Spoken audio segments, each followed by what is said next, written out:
Dá um positivo, viu? Não dá joinha, Beleza. porque esse negócio de joinha é antigo. Ninguém usa mais isso, só o Adalberto.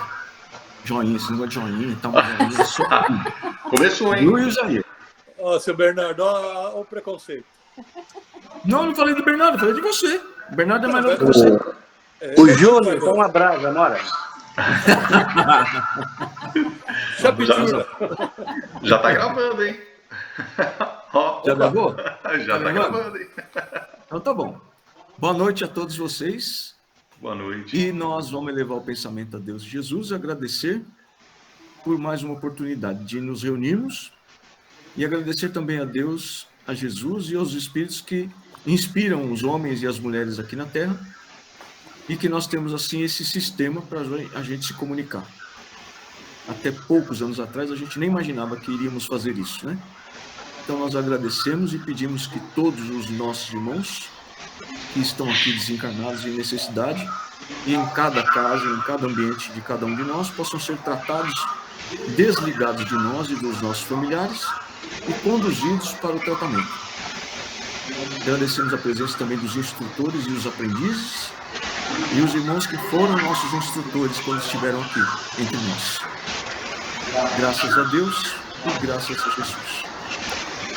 Olha, eu estava falando agora um pouco aí, antes de começar a gravar, que nós estávamos, não sei se já mudou, né? Não mudou, porque eu não cliquei aqui para mais ninguém que pediu para entrar. 6 mulheres e 5 homens, né? Então, quase todo mundo aqui, homens e mulheres, já frequentaram alguma casa espírita. Eu queria que vocês me dissessem o seguinte: toda casa espírita que nós conhecemos, por onde todos nós já passamos, qual era a proporção de mulheres dirigindo a casa, dirigindo as reuniões, dirigindo as atividades e a proporção de homens fazendo isso também? Estou falando de direção, tá? Não estou falando de participação. Eu ia comentar isso. A diretoria do centro que eu frequentei não tinha nenhuma mulher, mas como coordenadoras, líderes, professoras, na área de passe, 85% era mulher. Isso. Então, a ideia é por aí. Não tem um número exato, porque isso varia muito. Mas vocês vão ver o seguinte. Aí vamos olhar assim, nós temos a direção de uma casa espírita, certo? E nós temos os trabalhadores de uma casa espírita. Verifica as mesas espíritas, as mesas de trabalho mediúnico. Vocês vão verificar que nas mesas de trabalho mediúnico e até na assistência, a proporção se inverte. O número de mulheres é esmagadoramente maior do que a dos homens. Tá certo? Se o número de mulheres que frequentam uma casa espírita, de modo geral, englobando tudo, simples frequentadores, assistência ou trabalhadores médicos, o número de mulheres é imensamente maior do que de homens, como se explica que elas dirigem menos entidades, instituições do que os homens, se elas estão em números maiores? Isso tem uma explicação, tá? Não é bobeira, não. Tem gente que acha que a mulher é mais quietinha, não pode aparecer, é mais tranquila. Não é isso não, viu? As mulheres têm, normalmente, mais amor do que os homens. Isso é uma coisa, mas a gente não pode misturar. O nosso objetivo aqui é discutir o seguinte: aonde foram parar na história da Terra, pelo menos da Terra, onde foi parar as histórias das mulheres que os homens costumam dizer que estão atrás dos homens? Vocês já devem ter ouvido falar isso. Quem tem mais de 40 anos já deve ter ouvido falar que atrás de um grande homem sempre há uma grande mulher. Isso é uma coisa mais machista de um ditado popular que você pode existir, mas ele é a prova do que nós estamos discutindo hoje. Tá? Divaldo uma vez comentou isso, e tem um vídeo dele, que ele quando ele falou isso, Joana de Ângeles cutucou ele e falou assim: atrás por quê, Divaldo? Aí ele falou, ele deu um sambarilório ali, deu uma desculpa esfarrapada para ela, todo mundo riu e ficou por isso mesmo. Mas é o costume de falar de algo que é uma cultura humana na Terra, viu? Agora, por que as mulheres estão sempre em segundo plano? Verifica a importância da mulher diante da importância do homem. Vocês já fizeram isso? Vocês já compararam na história da Terra, nas histórias de religião da Terra, como são contadas as histórias, por exemplo, nos livros religiosos? Vocês já pararam para observar como é contada a história, por exemplo, no Velho Testamento? É que a gente está separando, tá? Velho Testamento e Novo Testamento. Mas é a mesma coisa nos dois. É que eu estou tentando lembrar do Velho Testamento, porque dentro da Bíblia, o Velho Testamento ele toma 2/3 da Bíblia, pelo menos, né? E o Novo Testamento apenas 1/3, mais ou menos. As histórias que tem no Velho Testamento, em quantidade, é enorme, muito maior do que no Novo Testamento, embora esteja no mesmo livro. Se você pegar o Velho Testamento, dá uma olhada na quantidade de homens a que se refere cada história, cada passagem bíblica, e verifica a quantidade de mulheres a que é referida na Bíblia, no Velho Testamento.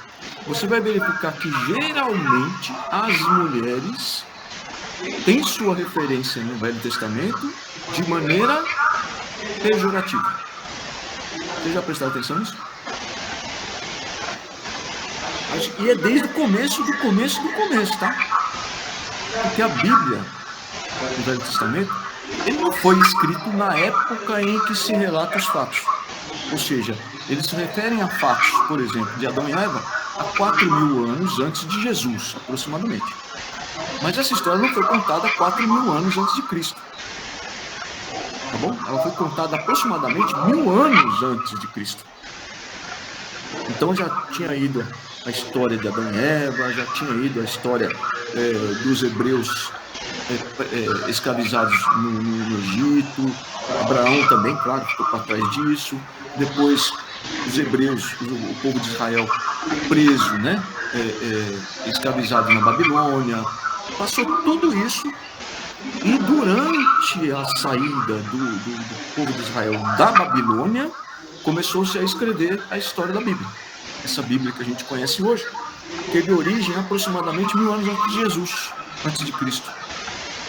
Mas os caras que contaram a história, vocês já pararam para pensar aonde estavam as mulheres dessas histórias todas? São pouquíssimas as mulheres que constam ali, não é? E algumas, principalmente a primeira, a Eva, foi acusada 3.000 anos depois, se aquela história fosse verídica, não é? Se aquela história fosse verídica, ela foi acusada 3.000 anos depois, ela foi acusada de ter sido a origem do pecado original. Para justificar, então imagina o seguinte, vamos fazer um exercício aqui, tá legal? Nós temos que pensar. Porque a gente engole as coisas todas do jeito que entrega para nós e a gente não pensa, não raciocina, não pesquisa e vive às cegas, viu? E Jesus mandou a gente falar para todo mundo que a verdade é que liberta, não é mentira. E não haverá segredo oculto, todos os segredos serão revelados. Presta atenção que 1.000 anos antes de Jesus, nós, o povo de Israel, os hebreus, tínhamos feito várias coisas contra as leis de Deus, inúmeras, inclusive e principalmente logo após Moisés subir ao monte para pegar os 10 mandamentos. Quando ele desceu, porque ele demorou muito, já tinha um bezerro de ouro com Deus, tá? Então nós aprendemos a adorar vários deuses. Essa é a história do hebreu e do povo de Israel. Esse negócio do povo de Israel, desse judeu que se conhece hoje, que tem um Deus único e que não adora mais vários deuses, ela é relativamente recente se você comparar com a história da Bíblia, tá? O povo de Israel adorou muitos deuses e está escrito lá na Bíblia, eles mesmos escreveram. Eles mesmos escreveram as coisas erradas que eles fizeram. E para justificar esses erros dos homens mesmo, do sexo masculino, eles imputaram à mulher lá atrás o pecado original. E que por isso a humanidade nunca estaria livre do pecado. Não esqueça que para os judeus, Jesus não é o Messias. O Messias profetizado por Isaías, tá? Então a humanidade ainda não foi purificada pelo Messias Jesus, como os cristãos acreditam. Para os judeus, o povo continua em pecado originado lá com Adão e Eva. E Eva conduziu ao homem ao pecado. O homem não fez pecado sozinho. Ele é inocente. Tá? O homem masculino, tá? Ele não é culpado do erro que ele cometeu. Ele foi induzido pela mulher, que foi, por sua vez, induzida por uma serpente. É tudo um folclore, tá, gente? A história de Adão e Eva nada mais é do que uma história que foi contada de forma a ser explorada depois de uma história de alguém que está em um lugar melhor, não cumpre as leis dali e é retirado desse lugar melhor do paraíso e colocado num lugar pior. Então você está num mundo superior, pisa na bola nas leis de lá e é mandado reencarnar num planeta inferior. Essa é a história do paraíso, do Jardim do Éden, que foi distorcido de tal maneira, 1000 anos antes de Jesus, para acusar a mulher, de modo geral, como a causadora do pecado original do homem na Terra. Ou seja, nós saímos do Egito como escravos depois de quase 450 ou mais de 450 anos, e no caminho nós estamos fazendo escravos. Olha que imbecilidade. Nós nem bem tínhamos recebido os 10 mandamentos, crendo piamente de que foi Deus que mandou Moisés nos libertar do Egito, e logo em seguida nós estávamos adorando um bezerro de ouro. E esses erros todos foram causando ao povo, os hebreus e depois o povo de Israel, foi causando a esse povo um monte de problema, que é lei de causa e efeito. É lógico. Você começa a adorar um monte de povo, começa a ter um monte de mulher, você começa a matar as pessoas, fazer escravo, tomar as coisas dos outros que estão no caminho, usando Deus como um poder de um grande líder de um exército, o Senhor dos exércitos, né? E o que nós fizemos? Só cometemos um monte de pecado naquela época, que também para eles era pecado o que eles estavam fazendo. Quando alguém começou a questionar por que a gente toda hora está virando escravo? Nós não somos um povo escolhido de Deus? Que história de povo escolhido de Deus é esse que vive sendo escravo toda hora? Lá em Abraão, para quem não sabe, não é vergonha nenhuma, tá? Mas para quem não sabe, Abraão é anterior a Moisés, tá certo? Até ultimamente eu tenho pensado muito nessa história de que tem 3 revelações, né? Porque eu acho que a primeira revelação divina veio com Abraão. Uma opinião particular minha que talvez não tenha sido tão incisiva, tá? Porque a humanidade ainda não tem exatamente certeza de que Abraão existiu realmente. Embora Jesus falasse de Abraão, né? Mas não tem assim alguma coisa que pudesse falar, olha, Abraão existiu mesmo, tá? Tem lá inscrições em algum lugar sobre o povo de Abraão. Não tem, não acharam nada até hoje. Tá? Então a ciência ainda não conseguiu provar a existência de Abraão.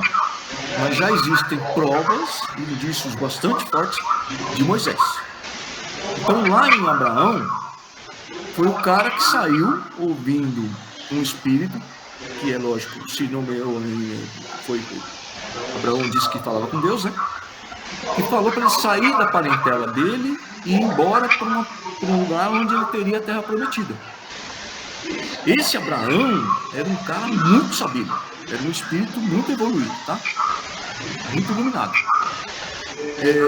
As meninas que me perdoem, mas vocês já devem ter ouvido falar da circuncisão do judeu, não? Já, claro, a Miriam é médica, né? Então não precisa nem... Mas a maioria de nós já ouviu falar da circuncisão. A circuncisão dos judeus, ela se deu por conta de que Abraão sabia, como espírito de outro mundo muito superior, ele sabia dos problemas causados pela falta de higiene do homem, principalmente do homem, do macho.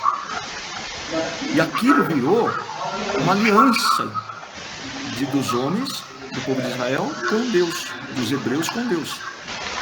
Tá?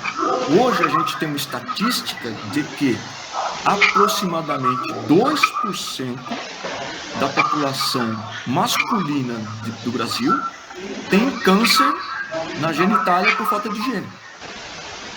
Então, quer dizer, nós ainda estamos com problemas gravíssimos de higiene. Você imagina há 3.500, 4.500 anos atrás. E Abraão sabia disso porque é um espírito iluminado que recebia informações de espíritos de altíssima evolução. Então, começou ali a circuncisão. Para não, evidentemente, como é que você vai explicar isso para um povo há 4.500 anos atrás? Isso era uma coisa semi-selvagem, esse povo, tá certo? Então é o seguinte, olha, Deus disse que vocês têm que fazer tal coisa com a criança até 8 dias de quando ela nascer. E os homens que já existem têm que fazer também a circuncisão, que é para provar que nós fizemos uma aliança com Deus. Bom, essa aliança com Deus único, na minha humilde opinião, foi a primeira revelação. Mas tudo bem. Historicamente, nós temos aí consagrado 3 revelações divinas. Tá? Os 10 mandamentos, ou seja, Moisés, depois Jesus, depois os espíritos, né? Na codificação espírita. Mas aonde que nós vamos parar com as mulheres?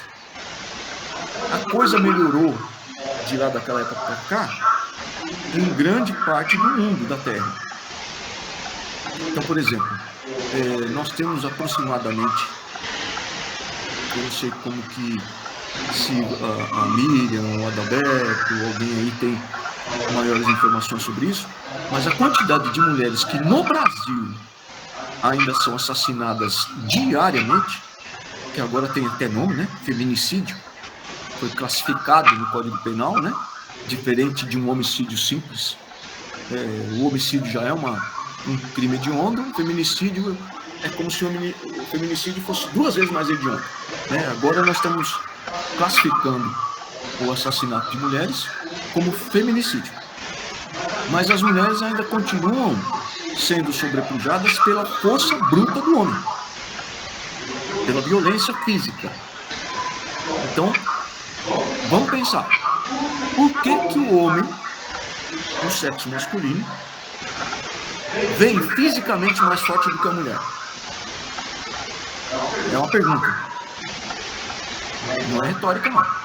Por que vocês acham que o homem tem uma compreensão física mais forte do que da mulher? O Adalberto saiu, né?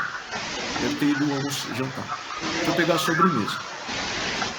Vamos lá, qualquer um pode responder. Vamos lá, gente. O homem foi criado, é organizado, tá certo? Ou seja, o organismo do homem, o físico do homem, o corpo de carne do homem é sabidamente, originariamente, mais forte do que o da mulher. Por quê? Para proteger a mulher. Para proteger a mulher.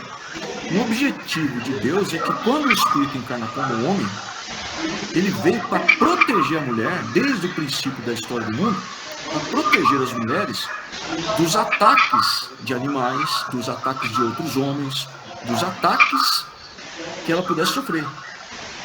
E nós estamos fazendo isso historicamente, inclusive na Bíblia. Ao contrário, nós atacamos as mulheres. Nós sobrepujamos as mulheres. Então pega lá, por exemplo,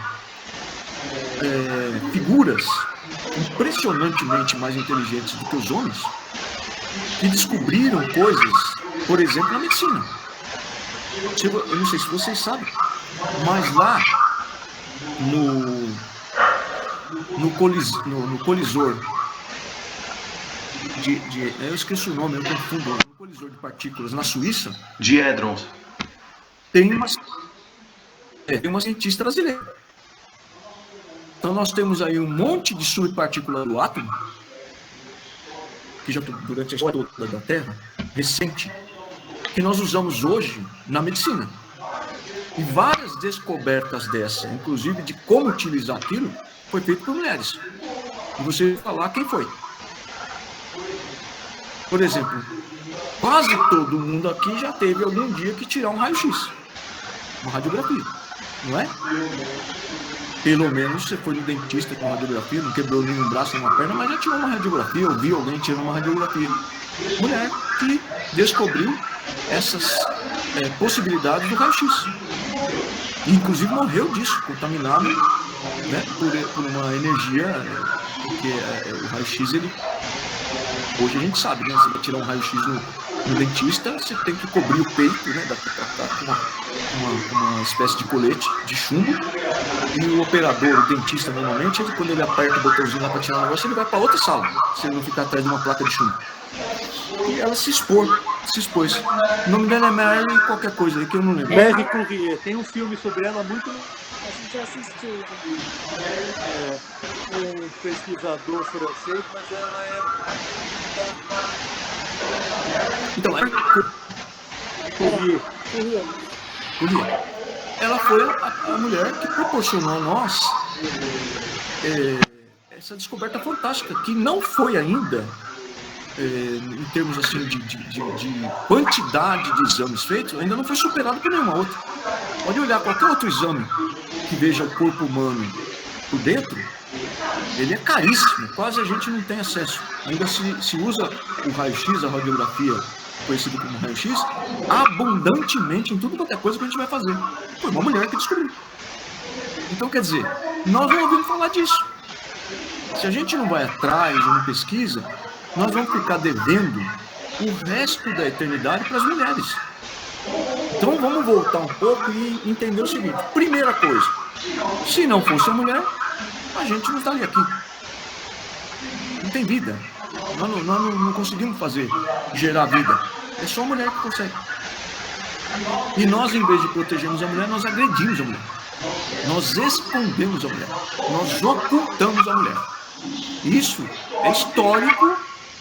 E o que é mais grave é na história das religiões, viu? Nós precisamos consertar isso, viu, homens? E as mulheres também, né? Mas os homens, principalmente. Nós precisamos estudar melhor as coisas. Por exemplo, todo mundo fala das Três Marias. As Três Marias que estão lá no céu, aquelas estrelas. Vocês já devem ter ouvido falar, né? São 3 estrelas de uma constelação que, olha, coincidência. De Órion. De onde veio Maria, a mãe de Jesus. Olha que incrível.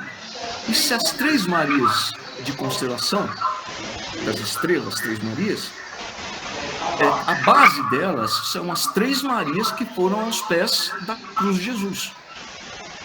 E a mais conhecida delas, de tão...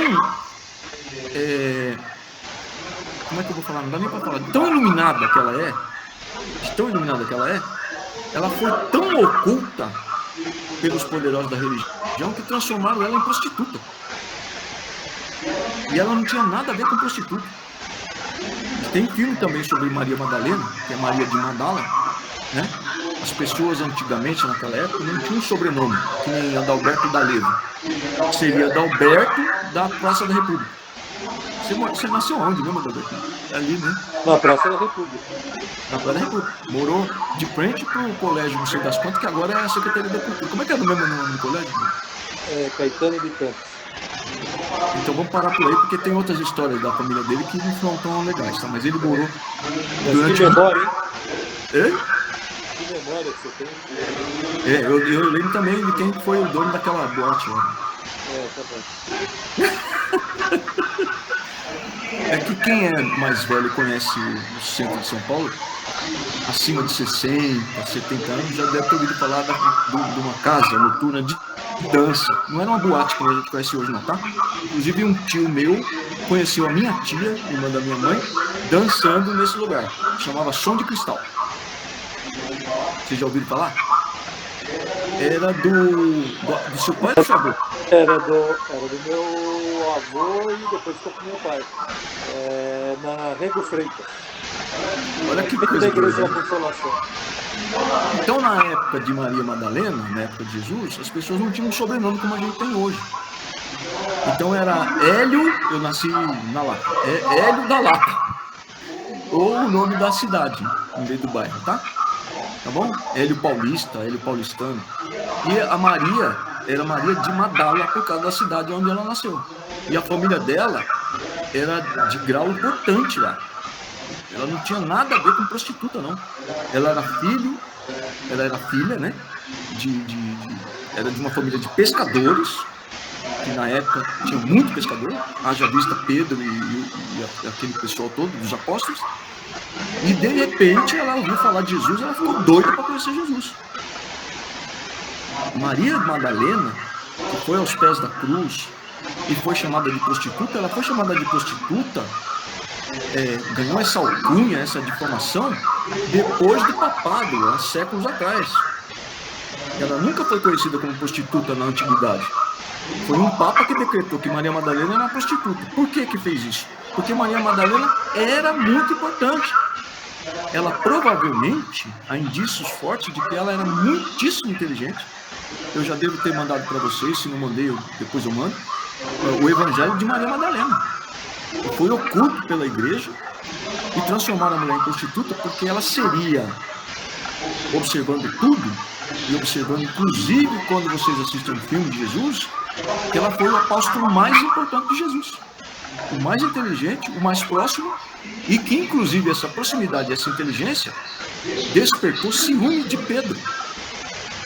De tal forma que Tiago teve que defender Maria Madalena logo após Maria Madalena ir ao túmulo de Jesus, ao sepulcro de Jesus, e vir contar para os apóstolos.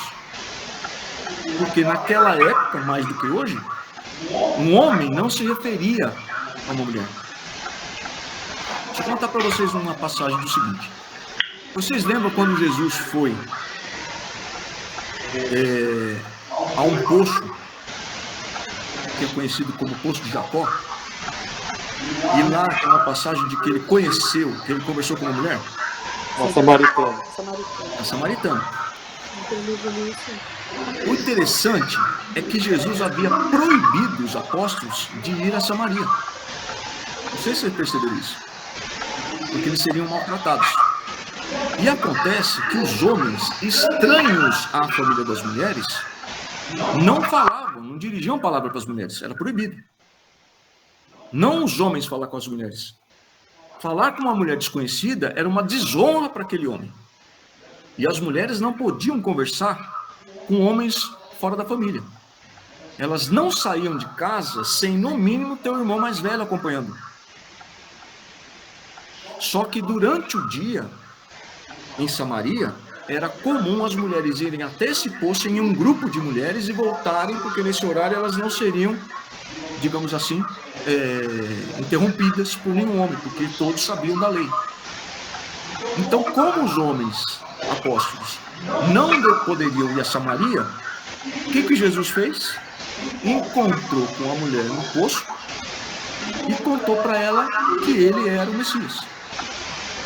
Mas por que ele fez isso? Porque ele sabia que ela ia lá para aquela cidade onde os apóstolos não poderiam ir e espalharia isso para todo mundo. Ele fez isso algumas vezes, tá? Em algumas ocasiões. Por exemplo, quando ele atravessou de barco com os apóstolos, ele foi a uma ilha. E lá, uma pessoa, um homem, que eles chamavam endemoniado, né? Esse endemoniado veio até eles e esbravejou, né? Quem é você, o que temos com você, se ainda não é? Brigou e tal. Ele expulsou o demônio, que é o espírito, né? Transformaram o demônio em coisa ruim, mas demônio é espírito, que vem de origem grega, né? Ele expulsou esse demônio e o demônio entrou nos corpos de uma... Eu não sei como é que chama, um conjunto de porcos. Né? Uma vara. Uma vara, um conjunto de porcos que se atiraram no mar.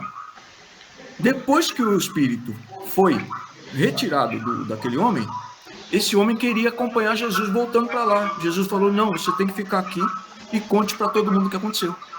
Ele fazia muito isso. Lugares que eles não eram bem-vindos, Jesus ia lá, atuava ia embora, mas deixava aquela semente com aquela pessoa. Ele fez isso com aquela mulher de Samaria, no poço de Jacó. Essas coisas todas a gente ouve, lê, mas a gente não junta as coisas, né? Então Maria Madalena foi extremamente importante. Ela foi tão importante, que um benedito dia, né, um papa resolveu transformar Maria Madalena em prostituta, para que não houvesse mais risco de uma mulher ser papisa. Vocês já sabem que só tem papa homem, né? Só tem homem no título de papa. Mas existe uma história de uma papisa que entrou num seminário, se transformou em padre, disfarçada de homem, se formou, tá? Se destacou no meio dos bispos, foi eleita papa, né? Porque não era papisa, foi eleita papa, só que ela acabou tendo um relacionamento amoroso. Ela engravidou e do meio de toda aquela roupa não se percebia que ela estava grávida. Só que ela deu à luz no meio da rua, no ambiente externo da igreja. E descobriram que era uma mulher, claro, né? E aí apagaram o nome dela de tudo quanto é coisa, e aí trabalharam muito para transformar a imagem de uma mulher como a coisa mais perniciosa do mundo. Desde Eva, passando por Maria Madalena, que era uma prostituta, não pode ser adorada, ela não pode ser o apóstolo mais querido, não pode ser o melhor apóstolo, porque ela é uma prostituta. Não era prostituta coisa nenhuma. Mas a gente vem chegando mais para cá, tá bom? Então nós temos aí, por exemplo, falamos na semana passada de En Passant, né? Vocês sabem que o Livro dos Espíritos foi editado, a primeira edição dele foi em 1857, certo? 18 de abril de 1857. A capa dele, não sei se vocês vão conseguir ver, mas dá para ter uma ideia. A capa do primeiro é esse aqui, ó, 1857. Depois eu posso fotografar e mandar para vocês no grupo, tá bom? E para a Dona Inês, é claro que não está no grupo. Lá embaixo está escrito assim, ó, Paris, E.Dentu, livraria, Palace Royal, Galerie de Orleans, número 13, 1857. Acontece que no filme, o Didier aparece como o primeiro editor do livro. Mas não é, tá? O Didier, ele é o editor da segunda edição, da segunda fase do Livro dos Espíritos. Tá bom? Mas tem uma curiosidade no primeiro livro. Havia um livreiro, o nome dele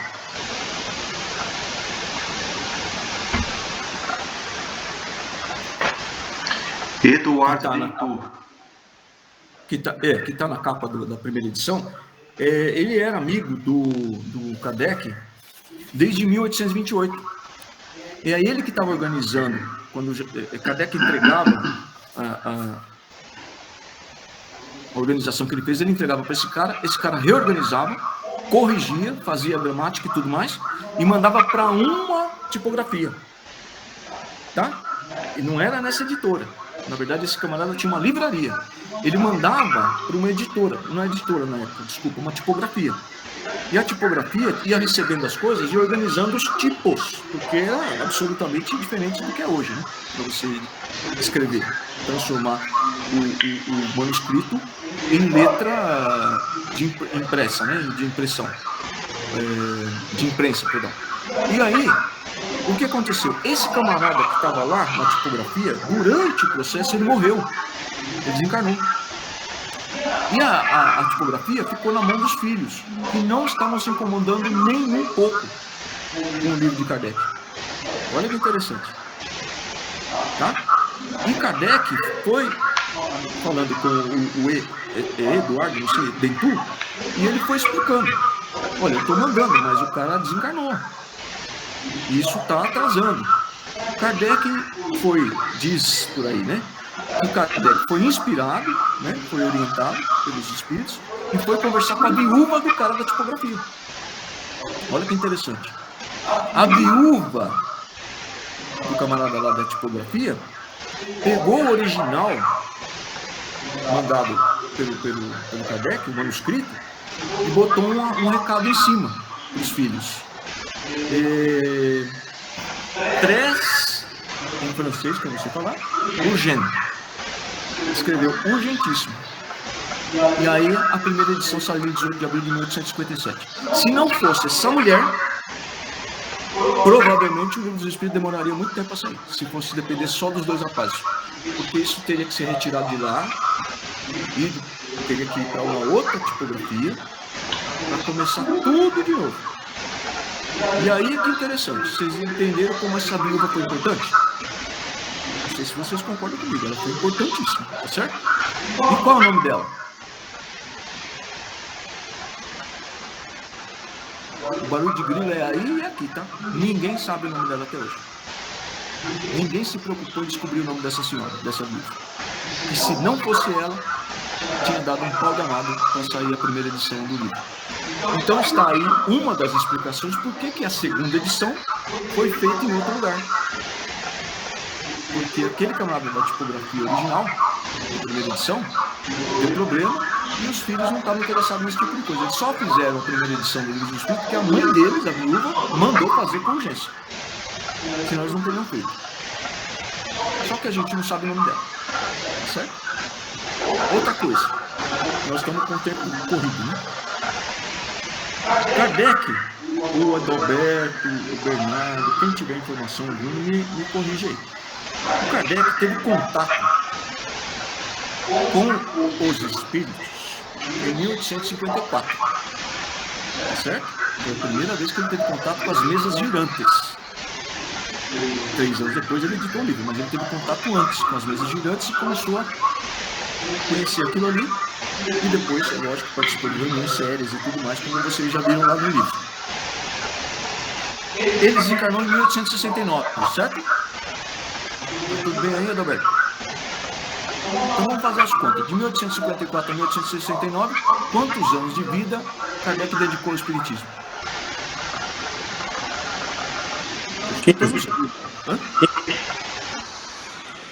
Fala de novo, Adalberto. 15 anos.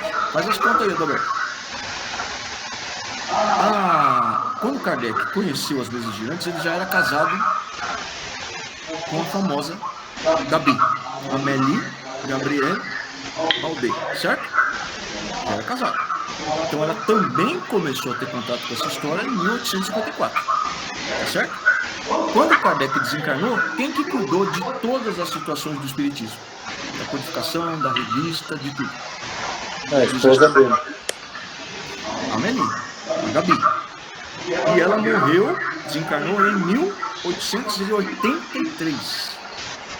Ela se dedicou ao Espiritismo 29 anos de vida. Quase o dobro do que Kardec dedicou ao Espiritismo. Não que ele não quisesse se dedicar mais, mas é só para ter uma ideia. Ela cuidou do Espiritismo praticamente 30 anos. E ele cuidou do Espiritismo 15 anos. E percebam, então, quantas vezes, e quantas homenagens, e quantos filmes, e quantas novelas, e quantos teatros foi feito em homenagem a Amélie. Quase nada. E se não fosse a Amélie, nós não teríamos Espiritismo do jeito que nós temos hoje. Provavelmente demoraria muito tempo, porque Kardec ficou apavorado e com medo várias vezes, inclusive duvidando de que ele realmente estivesse ali fazendo algo real, né? Algo verdadeiro. Ele chegou a pensar que era a pura vaidade dele. Ela que cutucou e falou: escuta, você tá ficando louco? Se os caras não tivessem te convencido, eu aceitaria isso. Eu diria que nós iríamos fazer. E várias vezes ele foi apertado, pressionado e quase desistiu se não fosse a esposa. Entendeu? Então, eu falei da Amélie, mas verifica a sua volta. Se não fosse o apoio da sua esposa, da sua namorada, da sua noiva, da sua mãe, da sua irmã, se você estaria fazendo hoje o que você está fazendo hoje pelo Espiritismo. Verifica se você conseguiria estar aqui se a sua mulher fosse contra o Espiritismo. Não é verdade? Se a sua mulher te proibisse de atuar no Espiritismo. Olha como as mulheres são importantes, gente. A mulher, na verdade, ela tem algo ali de muito melhor do que o homem, inclusive inteligência e amor. Mas ela não toma frente das coisas, não porque ela não queira, é porque ela foi ameaçada. Imagina o espírito de uma mulher que está hoje com seus 40, 50 anos de idade, só para ter uma ideia. Imagina esse espírito que está no espiritismo. Ninguém chega à toa no espiritismo. Já participou de várias coisas de Jesus nas vidas anteriores, tá certo? E já participou das coisas de um Deus único várias e várias encarnações antes de Jesus. Imagine quanto que essa mulher, esse espírito, não sofreu de violência dos homens. Então não é à toa que no espírito delas tenha esse receio de colocar-se no mundo que nós estamos, onde morrem mais de meia dúzia de mulheres por dia no Brasil de feminicídio, tá? Não é à toa que elas têm um medo que nem elas sabiam que elas têm esse medo por causa disso. É uma coisa do espírito ter sido doutrinado, mais ou menos como é para alguns de nós que não aceitam, por exemplo, trabalhos de passe e mediunidade fora da casa espírita. De tanto nós temos sido doutrinados pelas religiões, desde a Igreja Católica, fora da igreja não tem salvação, fora da casa espírita também não tem salvação. Você não pode trabalhar com mediunidade de passe, não. Imagine quanto no espírito dessas mulheres não tem também uma doutrinação na base da porrada, com o perdão da palavra, de tanta violência que elas sofreram em todas as encarnações anteriores que elas quiseram seguir Jesus. Imagine a situação de Madalena. Imagina que essa mulher passou no meio dos apóstolos, no meio de uma sociedade absolutamente machista, né? E misógina, né? Que fala agora, né? Imagina o que essas mulheres passaram. Então as mulheres hoje não controlam o planeta, nem as instituições, nem os governos federais, estaduais, municipais, etc. Tá? Porque no espírito delas vive o medo do terror que elas passaram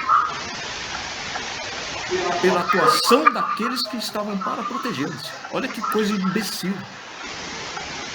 Entendeu? As mulheres não são acanhadinhas, tímidas, quietinhas, discretas. Elas têm medo. O espírito delas tem medo. Porque os homens as trucidaram. Como que pode transformar Maria Madalena, um espírito super inteligente? Olha o evangelho de Maria Madalena. Como é que transforma uma mulher daquela em prostituta, gente? Quando que nós vamos corrigir isso? Né? Lutero não teria feito metade do que fez. Teria morrido muito antes de desistir. Porque Lutero era um pavor absoluto. Ele tinha ataques de ansiedade gravíssimos. Se não fosse a Catarina von Bora, a esposa dele, que foi madre e fugiu do convento para ficar com ele não teria feito a reforma protestante. Quantas homenagens vocês veem por aí da Catarina para ela? Nenhuma. Dificilmente.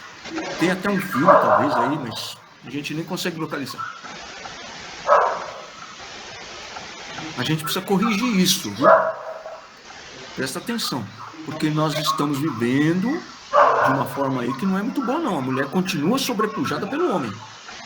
Nós estamos ocultando espíritos mais inteligentes e mais amorosos do que nós. Isso não é só uma covardia. Isso é uma situação espiritual. E nós vamos responder por isso, né? Tá bom? Por enquanto, é isso.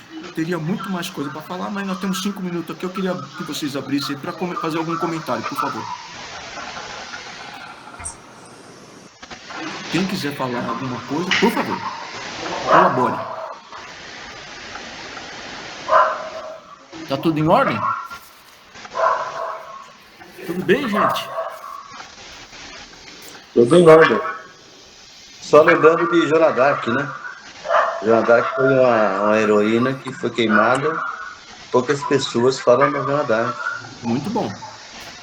Joana d'Arc, inclusive, está marcada aqui num livrinho que eu marquei ontem, que discuti isso com o Júnior ontem. Nesse livro aqui, ó. O livro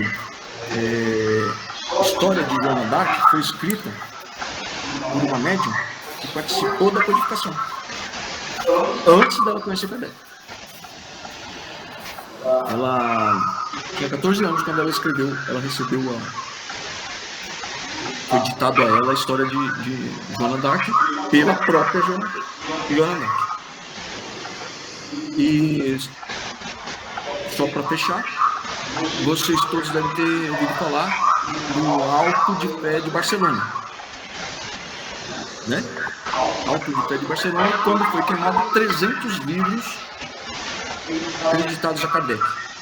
Na verdade, havia alguns exemplares do Livro dos Espíritos, outros exemplares do Livro dos Médios, um monte de exemplares da Revista dos Espíritos, que ele coordenava, e vários também exemplares desse livro de Joana d'Arc. A história de Joana d'Arc estava no meio dos livros. Foi queimado também junto. Gente, vamos abrir os microfones aí para a gente se despedir, que está acabando aqui. O negócio está estourando. Tá bom? Falou, dona Graciada. Obrigado, gente. Que Deus e Jesus abençoe a todos. Boa noite. Boa noite a todos. Valeu, Bernardo. Boa noite, gente. Boa noite, Graça. Boa noite, Marli, Titi, Adalberto, Miriam, Edson, A semana para Jalene. Boa noite. Manda um beijo pra Boa José. noite a Jalene. todos. Tchau, Roberto. Que Tchau, Deus e Jesus Jalene. Tchau, abençoe a mãe. todos. Boa Deus noite. abençoe vocês todos, viu? De todos nós e de todos que estão em nossa casa. Graças a Obrigado. Deus e graças a Jesus. Graças a Obrigado. Deus. Graças a Deus Deus. feliz. Tchau, Edson, Jalene. Tchau, é um prazer, viu? Tchau, Falar Graça. sempre com vocês. Um abraço. Um abraço também, Edson. Vai com Deus. Tchau. Você Tchau. também. Tchau. Tchau, Marli, Titi, amorzinho. Cadê? Tchau. Ah, ela sumiu ali. Eu só vi a voz, só não tem a imagem dela. Tchau, Dona Inês. Tchau, mãe. Tchau, Jalene. Tchau, Jalene. Tchau, Jujuba. Tchau, Doctor. Tchau.